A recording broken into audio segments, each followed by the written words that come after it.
Hey, Steve Guttenberg here, and I am the Audiophiliac, and I'm sitting here with Grant. And I got to tell you guys, Grant has the most amazing collection of gear I have ever seen in a New York City apartment, an average size New York City apartment, and we're going to have a really good time together. So, when did you start? Let's start with that. Well, when I was a little boy, I listened to my parents' Magnavox when I was 10 to their folk records. And my grandfather eventually bought me a radio. But I think the transformation that I became into music was my bar mitzvah. My dad bought me my first stereo when I was 13 years old, my own stereo. And I went to Corvettes in Lawrence, Long Island, where he bought me a Fisher quadraphonic stereo. It had a record player, it had a 8-track, and it was going to be all mine. I wasn't going to have to listen to the console. Oh, nice. And just kept buying records and looking at gear, and it was just, that's what started my life as to being, I guess, an audiophile. I just loved the music. You got it right away.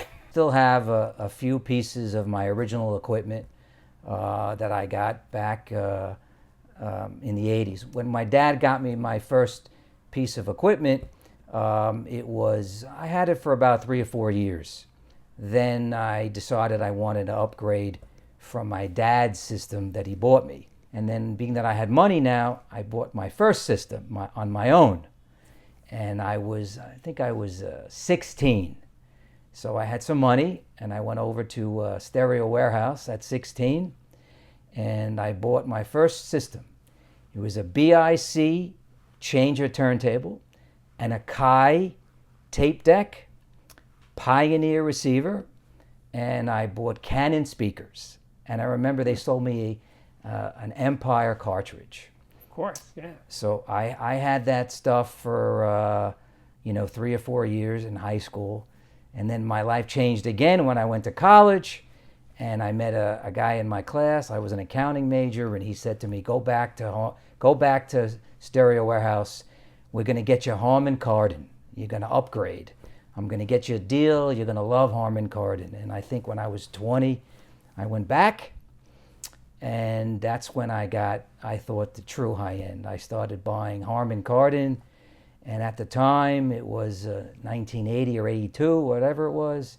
I bought their top-of-the-line T60 turntable, which I still have, their top-of-the-line CD401 cassette deck, which I still have, and I purchased their receiver, the top-of-the-line 680i, that I still have. Beautiful. So Harman Kardon has been in my life since I was 20, and most of my gear that you'll see soon is Harman Kardon stuff that I bought over the years that came after the 80s. And their stuff was great, the entire 80s and then the entire 90s. Wow. That's fantastic. Yeah, so that's basically my story with Harman Kardon. Wow. All right, let's get to it. Let's take the tour. Okay. So Grant, this is a 1200G. I have this one at home. This is the only piece we share, I think. But this is really cool. This is a pretty recent edition, right? Yeah, I actually had the original 1200 MK2, and I found a dealer that took my 1200 MK2, traded it in, and I bought a brand new 1200G. What a great turntable! Oh, hey, great minds think alike, man. I share your enthusiasm. Oh wait, and now you go digital. PS audio. Besides vinyl, I've accumulated a lot of digital over my life as an audiophile. That's the PS Audio Perfect Wave Direct Stream DAC and the Perfect...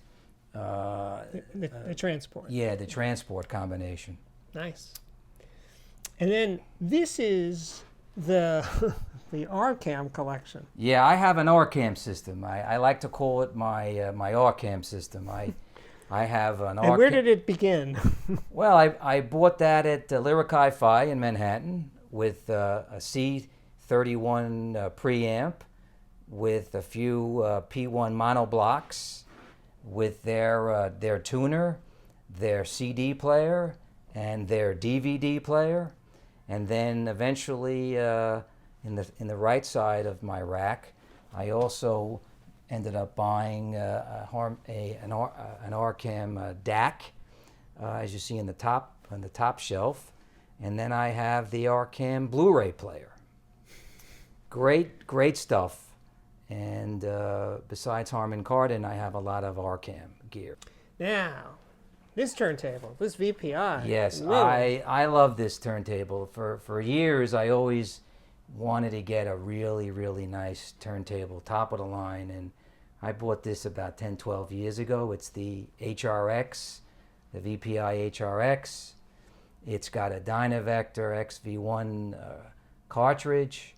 And cartridges I have underneath my my VPI are interchangeable cartridges that I put on my Thorins turntables and my Techniques. Okay. But I only keep the Dynavector cartridge on the VPI. Right. Yeah. And then you're into headphones. You got some nice headphones. Yeah, I always loved headphones. My first pair of headphones was the AKG 240 Sextets. I love those. I still have them. But I ended up buying a lot of headphones and headphone amps over the years. This one here, this is German, right? Yes, that's the Phonitor. I bought that SPL. It's a Phonitor. It's so cool looking. Headphone amp, solid state. And I have a couple of headphones on top of that that I use. I have Denon headphones. I have Beyerdynamic headphones. I have Sennheiser headphones, and I have some Grado headphones. So I have a hefty supply of headphones and headphone amps. And also the Woo tube amp. The one on the right, I love that. I saw that. I heard that at a show here in Manhattan. That's the Woo Audio tube headphone amp. Definitely too. Made in New York City, by the way. Yes, what a different sound that tube is with headphones. Yeah. It really makes a difference. I really love that Woo Audio. So Grant, this is that BIC turntable, right? Yes, and it's the BIC 980, and it's really the only piece that I have left from my original purchase with my own money. That Pioneer receiver and the Akai tape deck and the Canon speakers, they've been long gone. Okay. So Grant, you got 3 main speakers in your living room here. So I know, and this one on the left, I don't know what this is at all. That's Genesis Physics. Okay. It was some New England-based company in the mid-'80s. They went out of business in the late '80s. And they're the Genesis Physics 44s. My first large speaker that I put in my home when I was a kid in college, and I bought these speakers with the Harman Kardon system with that 680i receiver and the CD401 cassette deck and the T60 turntable. The one's in the other room. Yes. Okay. That was the first set of speakers that I had. And then the middle speaker is... Yes. When I bought my VPI system with the Arcam, I also wanted new speakers to go with the new system.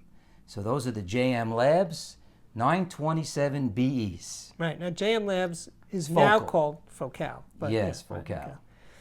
And the last one here is the BMW. Yeah, I read so many reviews about this great speaker, the BMW's, the Nautilus NT1s, that I bought a third set, and I have that connected to one of my systems that you're going to see. But the cool thing is that you can list all 3 of these are hooked up. Yes. Because we have so many electronics. So as the mood strikes, you can play any of these anytime. Right. I have 5 systems in my living room. And at any given time, 3 are connected. Okay. And then if I want to change to the other 2 systems, all I do is take out the wires and put the wires in. Very simple. And I'm good to go. That's fantastic. So, more turntables. Yeah, I read about this too. The Thorins 125 MK2. What a great turntable. I purchased that, and that's connected to another one of my Harman Kardon systems. And this one? This is a great story. I always went into Radio Shack as a kid. Loved the store, but never really wanted to buy their gear because, the issue of it being Radio Shack. Right. But in the past 5 years, I read that they made some great turntables.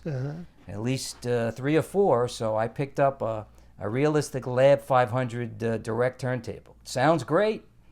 They got a bad rep back in the 70s and 80s. They had some good gear. And you have a nice collection of cartridges, more cartridges. Yeah, I interchange with the Thorins turntables, and the Radio Shack and the Techniques, and most of them are vintage. Some Shures, some Audio Technicas. I got a Grace in there, and I got a Grado in there, and a lot of cartridges. And this last turntable? Yeah, being that I always loved the BIC as my first turntable, I read that I missed out. I never bought the real top of the line, and that's the top of the line BIC 1000. Mm-hmm. That was the first Harman Kardon cassette deck I bought with my own money back in the early 80s. Uh-huh. And then wait, there's more Harman Kardon. Yes, well, I've always been particular to Harman Kardon, so in the past, 10 or 15 years, I started to accumulate more Harman Kardon gear. I loved Harman Kardon gear. I always heard about the 300. So that's not an original piece, but it came out a few years after the 401. Okay, and wait, we got one more over here. This Yes. is a changer, right? Yes, this one has an interesting story. I had purchased the first Harman Kardon CD player about a year after I bought my first Harman Kardon gear. They were about a year behind with Sony, and I had that HD 500 CD player for about 7-8 years, and it broke. So this was my second piece of Harman Kardon that I bought with my own money, but I guess I was 25, 26. And it was the TL 8600 compact disc player, and it was a multi-disc changer. Right, yeah, right.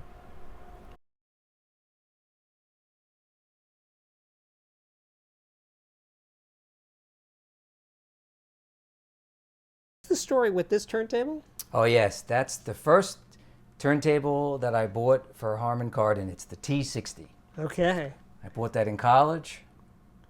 Obviously, I have different cartridges on it, but that was purchased with the other HK gear. Now, of course, these turntables, these next two, these are older than that one. These are. Oh yes, in the past 10 or so years, I started to accumulate more turntables in my apartment. That's the Thorins 124 Mark II. Wow. My friend Michael Trey must have been very happy to see these. Yes. Wow, that's really cool. And then the next one here? That's the Thorins 124 Mark I. Nice. Okay, so Grant, those are your CD collection. That's a pretty healthy CD collection. But me being the vinyl guy in this conversation, it's your LPs that really knock me out. And this is mostly classic rock? Correct. It's pretty much exclusively classic rock. Okay. The records that I started accumulating in 1975. And cassettes. And I have cassettes. And box sets. Right. And then there's Neil Young and Frank Right. Zappa down there. Actually, my CDs are alphabetized. Uh-huh. A to Z, Uh-huh. and my records are alphabetized, A to Z.